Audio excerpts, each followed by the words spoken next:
Padre's Ponderings at the chapel. At the chapel on a beautiful day in the low country. It is a little chilly, though. Note the sweater here. A little chilly. I was walking the dog this morning, and I had to go back and grab a jacket. Weather's drifted down, but I'm glad. You know, your grandfather always used to say that always a cold snap before Easter time. Always a cold snap. Which is why you don't plant a garden until Good Friday. And you don't plant cotton before Easter time.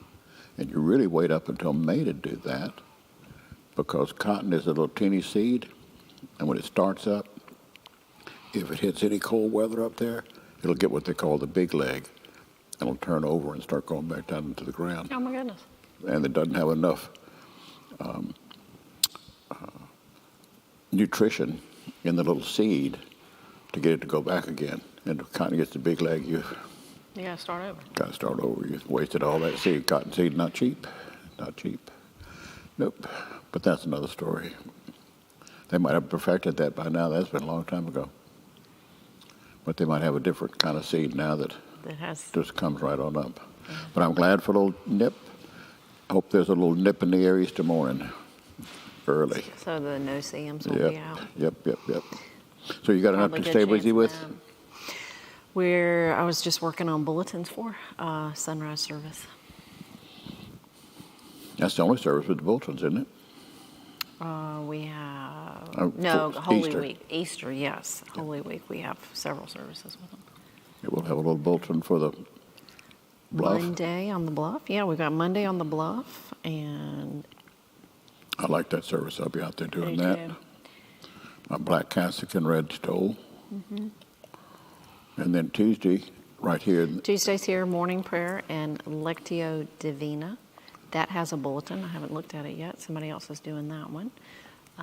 So looking forward to that. So meditating on the Word together. Monday, Thursday, foot washing service. Historic campus. At the historic campus. Yeah. So if someone has never been a part of the foot washing service, what is all that? And the stripping the altar. Mm-hmm. That's good too. So run us through that service. What does that look like? Well, there's 2 gospel readings in that service. And that's the only 2 readings there. And one of them has to do with the foot washing, and then the other has to do with Monday, commandment, do this in remembrance of me. That's the night Jesus instituted the Last Supper, the Lord's Supper. So one gospel reading has to do with the foot washing, and the other gospel reading has to do with the Lord's Supper. And then goes into the foot washing. And Who does that? You used to do it, but who's doing I think that Nathan now? is doing it this week, this year. The first thing is the vestry comes forward, and the priest washes the vestry's feet, and then the congregation comes forward, and the vestry washes the congregation's feet. Just they take the shoes off, and you pour a little bit of water over it, dry it off. It's a symbolic kind of thing. And then while Very that's moving service. Yeah, and then while that's going on, the other priest is getting the altar ready. So as soon as that's over with, then you do communion. And as soon as communion is over with, everybody comes to the rail for that. As soon as communion is over with, then you begin the stripping the altar. And why the stripping of the altar? Because you're going from Holy Week to Good Friday. So when you come into the service, the altar, the cross, and the altar are all in red. Red will start with Palm Sunday for Holy Week colors, Passion. And then when you strip the altar, you take everything off so that it's bare. You empty the columbarium. Not called. The ombre. You empty everything out, and it's just stripped bare, except you put a black veil on the cross. And then the next day is Good Friday services. And the only thing that's there is all the candles are gone, everything. It's just the cross draped in black. And in the historic campus, the cross is draped in black, and you have 2 smaller crosses on each side on the big brood beam. Which are added. Those are added during Holy Week. They're added just for that service. Because the next day all the black comes down, and you're into getting the white ready, and Festival Eucharist at 5:28, and over here you got the big egg hunt operation at 3 o'clock in the afternoon. So, yeah, once you get into Good Friday, it goes fast. Noon on the historic campus, 7 o'clock here. The other addition for stations on the historic campus are crosses, or the stations are crosses that are placed, heart pine crosses that are placed all around. And you move through that sanctuary. service. Everybody has a bulletin for that one. And there's a reading done at each station as you move around the crucifer and the priest, step by step by step. And to do the same thing, it's just the stations up over here all the time. And over here you have dramatic readings at night, right? We do. 7 p.m. we have dramatic readings. Just send a reminder out to everyone who's reading this year. We've got a cross student and church member, and a cross student and church members that are the crucifer and torchbearer this year. And that service will be streamed. That service will be streamed. Noon is not. And here the stations are brass, and they stay up all year Yep. around. A lot of churches have the stations up all year round. Over in some of the great cathedrals in Europe, and they have the Stations of the Cross are giant oil paintings by the masters in different places. Of course, those places they're monstrous, so you got room for the big things, and they're scattered apart when you're moving down. Very special. It's a great service. Great service. And those services you leave silently. Yep. And that starts on Palm Sunday.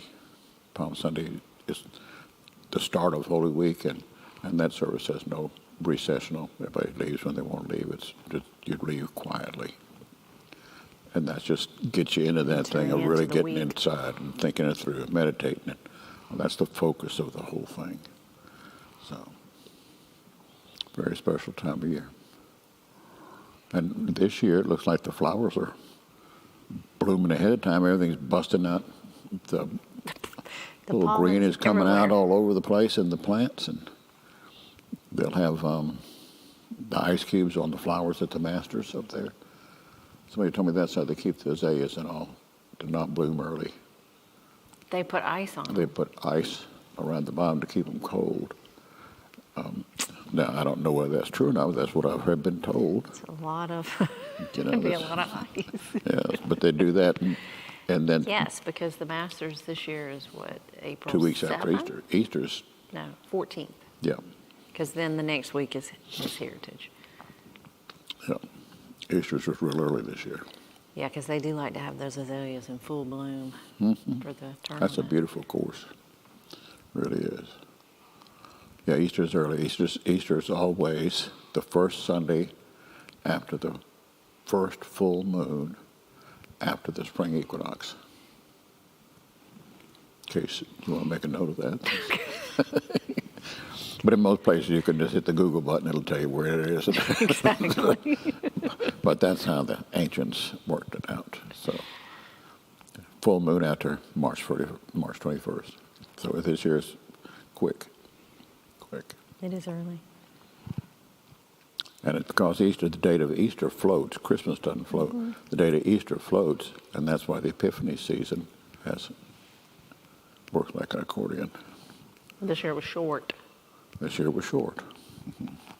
And then you have Easter. Then the Easter season is the same length all the time. So everything, once you get Easter set, then Right.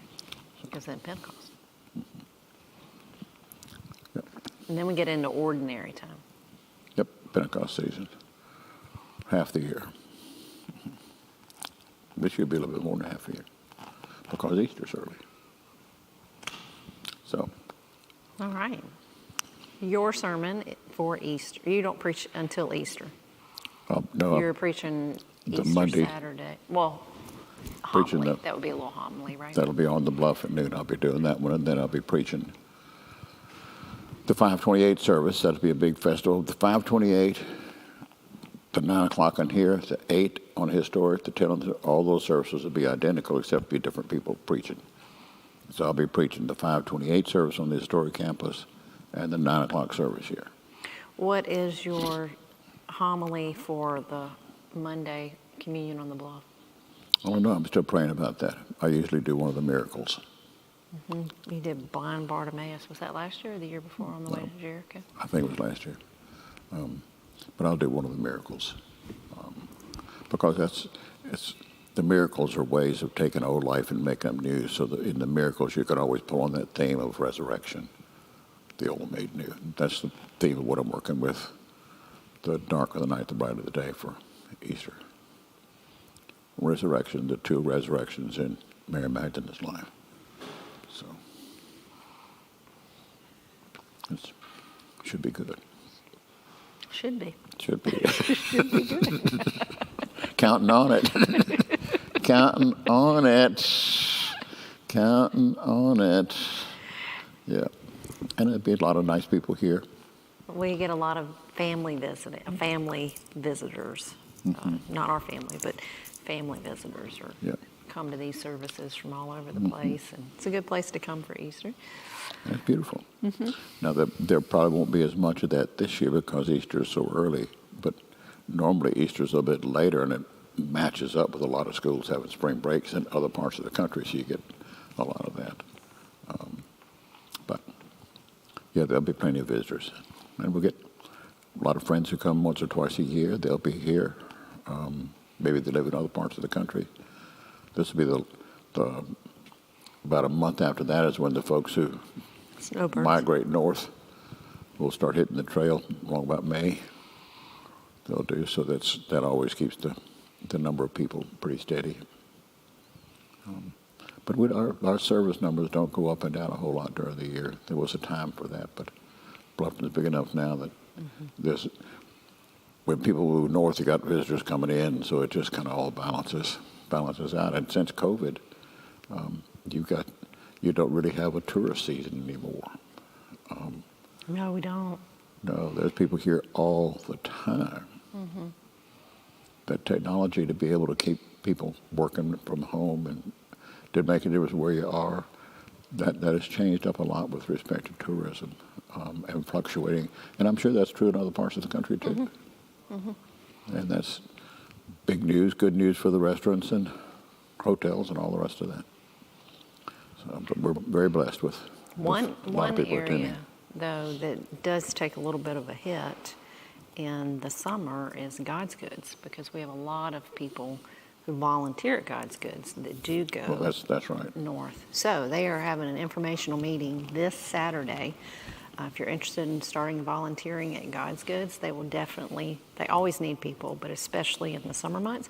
And it's only a 3.5-hour commitment once a week. And you get on the same shift every week. You really get to know the people that are on the shift with you, and it's a great ministry. I would imagine it'd be the same kind of need with food bank with volunteers going north or going somewhere. And interesting, I learned that only about a third of the volunteers at God's Goods attend the church. Really? So lots of people in the community come and volunteer. Great ministry. It really is. It really is. I didn't know. I thought it was like 2/3 were in the church and 1/3 not. I didn't know it. Well, that's fine. That's fine. Yeah, that's a great place to start serving the community. Also, the food bank. You don't have to be a member of the church to serve at the food bank. We have businesses around town that offer volunteer hours for their staff. So during their workday, periodically, they say, okay, it's your day to serve somewhere, and they get to pick the place where they want to serve. Really? We had some ladies from a bank, I believe, recently that came and served at the food bank. That was where they chose to Wow. serve. That is wonderful. I love that model of, including that into your work culture of serving. And so that's just part of their workday. Wow. Not every day, but, probably quarterly. That or is monthly. amazing. I think it's wonderful. And I'm surprised as our culture gets more and more secular that of course, it's not just volunteering for a church, so you could No, volunteer you can in volunteer anywhere. any community activity. Yeah, well, that's where it comes in. That's wonderful. Wonderful. And the school's getting all spiffed up. They have big accreditation visitation coming in a couple of weeks after Easter. That's a big undertaking. Yep, they've been working You've on done that that for many almost a a year. time. Yep. But everything's taking shape. Really it's a beautiful campus, and here and the historic campus is really special this time of year.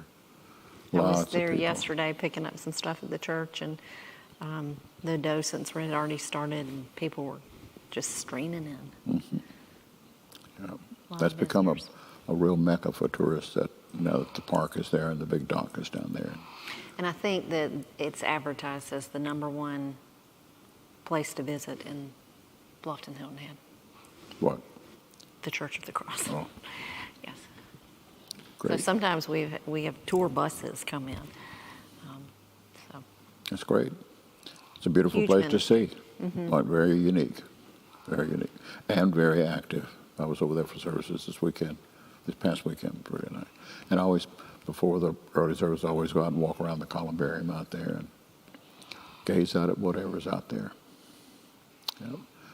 Past Sunday, there was a couple of old fellows. I see them down there on that dock a lot, sitting on top of a bucket, fishing out there. And I think they as must. the sun's coming up. No, this was a little bit later than that, but they're out there early, so they're out there by 7 o'clock in the morning. I've never seen them catch anything, but they must be catching something because they keep coming back. Or maybe it's just a fellowship. I don't know. They don't come together. So maybe they're just buddies and Meet up at the dock. meet up at the dock and call yourself fishing when you're just visiting or something. Who knows? Who knows? But it's great to see it. Very much so.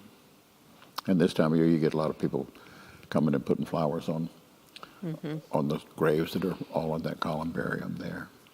A lot of pretty flowers. Easter time, it'll be loaded up with them. It's a place to worship. Very special. So when did y'all start the columbarium? That was when you came, right? Or has it been there longer? No. That was probably 5 years after I came. Yep. And see, we didn't need a columbarium because I bet the first few years I was here, I didn't do 2 funerals a year. Very seldom. And you had the old Bluffton Cemetery, still has the spaces in it then. And the only people that were buried through the church, it was all, you didn't have any cremations. Everything was a full body burial. And they were local people, and they were buried in the old Bluffton Cemetery. Maybe 1 or 2 over the years might have been buried at the National Cemetery in Beaufort. But very few funerals. Because very few people call Bluffton home. If they were down there, they still had somewhere else was their home. Right. And so when they got sick to the point that they're going to die, they went home. And that's where they were buried. So we did very, very few funerals. Very few, and almost never a cremation. But now it's the other way around. Because people disconnect from where they went. It's not economically feasible like it used to be. And so they come here and they die here. And they get cremated. Not all are buried here, though. That's one of the things that cremation has made possible. Families are so scattered out, and they might die, and we'll have a service for them, and they have the ashes, and then they could bury the ashes somewhere else up north or something like that. Could be months afterward when everybody can get together. But we bury a fair number in the columbarium. Yep. I'm fixing to build a columbarium out here this year. So you've worked out the plans and Yeah, we're getting the finals. finalizing? Final is supposed to be this week. I don't think people realize how long it takes to. It's been over a year now. Well, yes, you've talked about the plans Over for almost a year. 2, and then actually getting the permitting and everything Oh, takes a God. long time. And it's because there's water involved. There's wetlands close by. But the darker the night, the brighter the day. Tune in Easter weekend and find out about that. But it'll be nice when it's done. And, the fact that you have all that permitting and so many eyes are looking at it, it's an aggravation at the time, but in the long haul, it's a good thing. Right. Because you don't have a lot of slipshod stuff going on and junk being built and all that kind of stuff that ultimately doesn't last and takes away from everything. So That's good. That's good. Aggravating, but that's good. Aggravating, but we do need guardrails. Well, you do. Because otherwise, we'd be Myrtle Beach. That's exactly right. That's exactly right. Everybody doesn't have the same eye for beauty No, or taste or a bunch of stuff. So. no. And there'll be a water features planned. Yeah. It'll be a wall with work coming down it. You know, carved into the granite. Those who believe in me will live even though they die. From John. Yep. Coming soon. Coming soon. Will. We hope. You know, it is what it is. It is what it is.